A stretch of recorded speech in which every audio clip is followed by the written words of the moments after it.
Assalamualaikum warahmatullahi wabarakatuh. Yang terhormat Ibu Faridatus Syuhada selaku dosen pengampu mata kuliah Tarik Tasyrik dan teman-teman sekalian. Kami dari kelompok 12 dengan anggota Jamilatul Badriyah, Febi Ananda Putri dan Qurrati Ayun akan menyampaikan materi dengan tema situasi dan kondisi hukum Islam di Indonesia pada masa awal dan pertengahan. Baik, sebelumnya perkenalkan, saya Jamilatul Badriyah dengan NIM 2002021100013 sebagai presentator pertama akan menyampaikan materi tentang hukum Islam sebelum penjajahan atau prakolonial. Tentang hukum Islam sebelum penjajahan atau prakolonial. Berawal dari kerajaan Samudra Pasai yang berdiri sekitar tahun 1267 yang menerima pengaruh hukum Islam dari luar yang bermadhab Syafi'i. Maka dari sinilah disebarkan paham madhab Syafi'i ke kerajaan-kerajaan lain di Indonesia. Namun pada tahun 1521 kerajaan Samudra Pasai ini ditaklukkan oleh Portugis, membuat mereka harus bergabung ke kerajaan Aceh di Bandar Aceh Darussalam. Lalu ketika kerajaan Aceh dipimpin Sultan Iskandar Muda, beliau pernah mengangkat seorang mufti terkemuka bernama Syekh Abdul Rauf Singkil. Dan pada masa pemerintahannya juga pernah menerbitkan buku berjudul Sirotol Mustaqim, karya ulama besar bernama Nuruddin Ar-Raniri, yang digunakan sebagai media penyebaran Islam dan pedoman guru-guru agama maupun para qadhi atau hakim. Kemudian pada permulaan abad ke-17 Masehi, di Kerajaan Mataram, tepatnya pada masa Sultan Agung berkuasa, hukum Islam pun hidup dan berpengaruh di Kerajaan Mataram. Beliau merubah tata hukum di Mataram, termasuk merubah pengadilan menjadi pengadilan Serambi Masjid Agung yang menetapkan hukum qisas. Begitu juga di Kerajaan Cirebon. Hukum Islam pun berkembang dengan baik, terutama hukum kekeluargaan, dan terdapat juga pengadilan agama yang mengadili perkara subversif atau kejahatan kepada kerajaan dengan berpedoman kepada norma yang telah ditetapkan oleh penghulu atau pemuka agama. Bahkan pada masa kepemimpinan Fatahillah, yang di kemudian hari beliau dikenal golongan Wali Songo. Hukum Islam sangat berkembang pesat dan kuat sehingga mampu menggeser hukum Jawa kuno yang merupakan hukum asli penduduk setempat, apalagi pengaruh hukum Hindu yang merupakan hukum pendatang. Sedangkan di Kalimantan Selatan ada Kerajaan Banjar yang merupakan kelanjutan dari Kerajaan Daha, yang pada awalnya merupakan kerajaan Hindu yang kemudian berubah menjadi kerajaan Islam.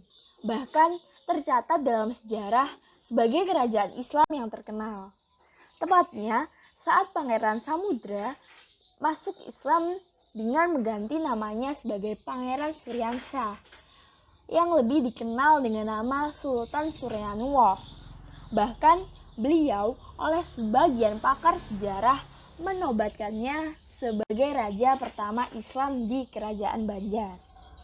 Pada masa kepemimpinannya, hukum Islam sangat kental di Bandar, sebagaimana tercermin dalam suatu adagium yang terdapat dalam baiat atau janji kerajaan yang berbunyi Pati Barajaan Dika Andika Badayan Sara, yang artinya saya tunduk pada perintah tuanku, karena tuanku berhukumkan hukum syara. Dari sinilah hukum Islam pun tumbuh dan berkembang di Kerajaan Banjar. Sehingga dalam sejarah juga tercatat bahwa di Kerajaan Banjar telah terbentuk mufti dan qadhi yang bertugas menangani masalah hukum perkawinan, perceraian, kewarisan, dan perkara pidana sudah diberlakukan pada waktu itu, seperti hukuman mati bagi orang-orang yang murtad atau keluar dari agama Islam, hukum potong tangan bagi para pencuri, dan hukum dera bagi pezina. Penerapan hukum Islam di Kerajaan Banjar sudah berjalan baik, karena di Kerajaan Banjar sudah terdapat buku kodifikasi hukum Islam, sekalipun masih dalam kemasan yang cukup sederhana. Tetapi buku kodifikasi hukum tersebut di kemudian hari dikenal dengan Undang-Undang Sultan Adam. Lambat laun, hukum Islam di masa kerajaan di Indonesia pun kian berwarna. Dengan masuknya aliran Syiah, Sunni, Madhab Hanafi, dan lainnya di Indonesia memberikan warna tersendiri, sehingga warna ini pun memberikan tanda perkembangan hukum Islam di Indonesia. Namun, situasi ini dimanfaatkan oleh kolonial Belanda untuk mengadu domba sesama kaum muslimin, sehingga berkecamuk beberapa perang saudara. Sebagai salah satu politik yang digunakan kolonial Belanda pada zaman dahulu, sehingga mereka berhasil menguasai bumi Pancasila tercinta ini. Sekian dari saya, terima kasih. Materi selanjutnya akan disampaikan oleh Saudari Feby Ananda Putri. Assalamualaikum warahmatullahi wabarakatuh. Saya Feby Ananda Putri dengan NIM 2002021100065. Sebagai presentator kedua akan menyampaikan materi mengenai hukum Islam pada masa kemerdekaan 1945. Hukum Islam pada masa kemerdekaan periode revolusi hingga keluarnya Dekret Presiden 5 Juli 1950. Saat negara bagian Republik Indonesia Serikat pada awal tahun 1950, hanya tersisa 3 negara saja, Republik Indonesia, negara Sumatera Timur, dan negara Indonesia Timur. Salah seorang tokoh umat Islam, Muhammad Nasir, mengajukan apa yang kemudian dikenal sebagai mosi integral Natsir sebagai upaya untuk melebur ketiga negara bagian tersebut. Akhirnya, pada tanggal 19 Mei 1950, semuanya sepakat membentuk kembali Negara Kesatuan Republik Indonesia berdasarkan Proklamasi 1945, dan dengan demikian Konstitusi Republik Indonesia Serikat dinyatakan tidak berlaku, digantikan dengan Undang-Undang Dasar Sementara 1950.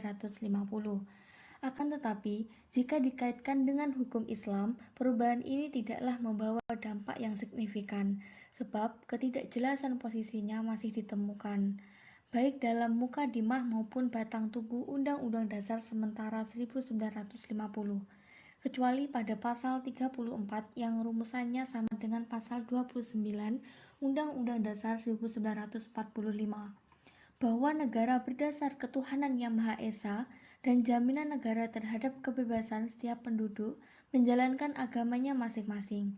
Juga pada pasal 43 yang menunjukkan keterlibatan negara tujuh dalam urusan-urusan keagamaan. Hal ini yang patut dicatat di sini adalah terjadinya beberapa pemberontakan yang diantaranya bernuansakan Islam. Yang paling fenomenal adalah gerakan DI atau TII yang dipelopori oleh Kartosuwiryo sesungguhnya telah memproklamirkan negara Islamnya pada tanggal 14 Agustus 1945 atau 2 hari sebelum proklamasi kemerdekaan Indonesia pada 17 Agustus 1945. Namun ia melepaskan aspirasinya untuk kemudian bergabung dengan Republik Indonesia. Tetapi ketika kontrol Republik Indonesia terhadap wilayahnya semakin merosot akibat agresi Belanda, terutama setelah diproklamirkan berdirinya negara Islam Indonesia pada tahun 1948. Hukum Islam pada masa kemerdekaan periode revolusi hingga keluarnya Dekret Presiden 5 Juli 1950. Saat negara bagian Republik Indonesia Serikat pada awal tahun 1950, hanya tersisa 3 negara saja, Republik Indonesia, negara Sumatera Timur, dan negara Indonesia Timur. Salah seorang tokoh umat Islam, Muhammad Nasir, mengajukan apa yang kemudian dikenal sebagai mosi integral Natsir sebagai upaya untuk melebur ketiga negara bagian tersebut.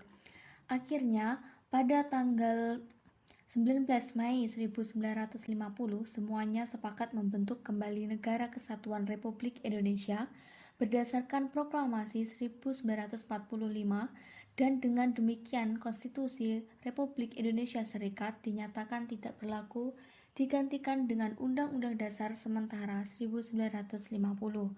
Akan tetapi, jika dikaitkan dengan hukum Islam, perubahan ini tidaklah membawa dampak yang signifikan, sebab ketidakjelasan posisinya masih ditemukan, baik dalam mukadimah maupun batang tubuh Undang-Undang Dasar Sementara 1950, kecuali pada pasal 34 yang rumusannya sama dengan pasal 29 Undang-Undang Dasar 1945, bahwa negara berdasar ketuhanan yang Maha Esa dan jaminan negara terhadap kebebasan setiap penduduk menjalankan agamanya masing-masing.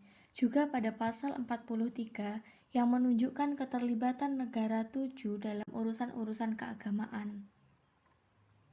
Hal ini yang patut dicatat di sini adalah terjadinya beberapa pemberontakan yang diantaranya bernuansakan Islam. Yang paling fenomenal adalah gerakan DI atau TII yang dipelopori oleh Kartosuwiryo sesungguhnya telah memproklamirkan negara Islamnya pada tanggal 14 Agustus 1945 atau 2 hari sebelum proklamasi kemerdekaan Indonesia pada 17 Agustus 1945. Namun, ia melepaskan aspirasinya untuk kemudian bergabung dengan Republik Indonesia. Tetapi ketika kontrol Republik Indonesia terhadap wilayahnya semakin merosot akibat agresi Belanda, terutama setelah diproklamirkan berdirinya negara Islam Indonesia pada tahun 1948. Assalamualaikum warahmatullahi wabarakatuh. Perkenalkan, nama saya Kuroti Ayun dengan NIM 22021100033. Di sini saya akan menjelaskan materi tentang penerapan hukum Islam pada masa setelah kemerdekaan dan penerapan hukum Islam pada masa reformasi. Penerapan hukum Islam pada masa setelah kemerdekaan di Indonesia. Usaha untuk mengendalikan dan menempatkan hukum Islam dalam kedudukan semula tidak lepas dari kerja Badan Penyelidik Usaha Persiapan Kemerdekaan yang telah dibentuk dan bersidang di zaman pemerintahan Jepang untuk merumuskan dasar negara dan menentukan hukum dasar bagi negara Indonesia kelak. Setelah bertukar pikiran melalui musyawarah, para pemimpin Indonesia yang menjadi perancang dan perumus Undang-Undang Dasar Republik Indonesia yang dituang dalam Piagam Jakarta dan disetujui bahwa pembukaan atau mukodimah Undang-Undang Dasar dinyatakan antara lain bahwa negara berdasarkan kepada keutuhan dengan kewajiban menjalankan syariat Islam bagi pemeluk-pemeluknya. Pada masa kemerdekaan, agama Islam di Indonesia menghadapi dua pengaruh yang merupakan arus yang berlawanan antara satu sama lain. Yang pertama, yaitu dari modernisasi yang bersifat sekuler semata-mata, yang tidak membawakan penghayatan agama Islam dalam bidang-bidang kehidupan dunia. Yang kedua, yaitu perkembangan kebatinan dan kepercayaan. Hukum Indonesia sebagai akibat dari perkembangan sejarahnya bersifat majmuk. Disebut demikian karena sampai sekarang di dalam negara Republik Indonesia berlaku beberapa sistem hukum yang mempunyai corak dan susunan sendiri. Yang dimaksud adalah sistem hukum adat atau common law.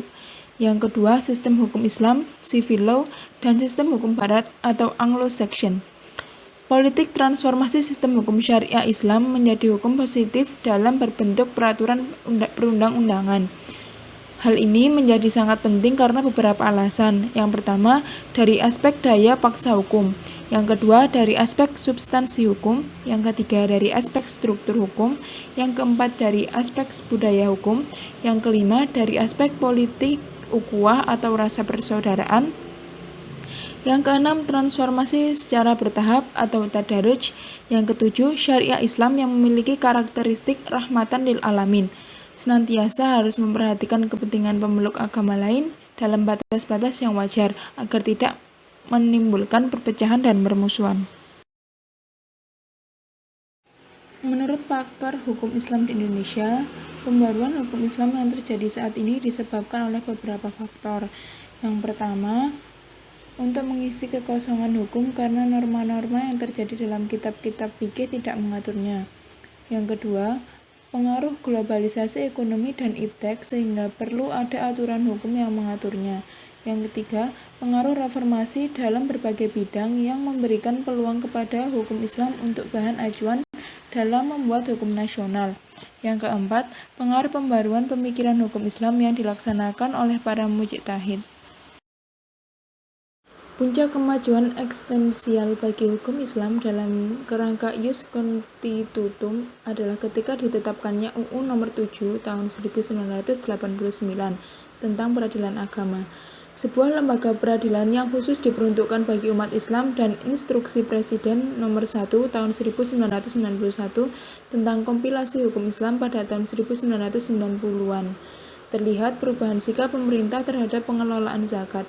Pada tahun 1991, pemerintah mengeluarkan surat keputusan bersama Menteri Dalam Negeri dan Menteri Agama Republik Indonesia Nomor 29 dan 47 Tahun 1991 tentang pembinaan Badan Amil Zakat, Infak, dan Sodaqoh, dan Instruksi Menteri Dalam Negeri Nomor 7 Tahun 1998 tentang pembinaan Badan Amil Zakat dan Sodaqoh.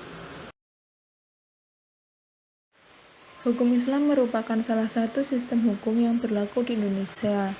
Secara eksplisit, dalam politik hukum nasional, posisi hukum Islam diakui sebagaimana dirumuskan dalam GBHN. Dengan demikian, berlakunya hukum Islam memiliki landasan konstitusional sekaligus landasan yuridis pada awal reformasi. Kebijakan arah dan tujuan bangsa Indonesia diatur dalam GBHN tahun 1999. Dengan berlakunya GBHN tahun 1999 ini, hukum Islam mempunyai kedudukan lebih besar dan tegas lagi untuk berperan sebagai bahan baku hukum nasional.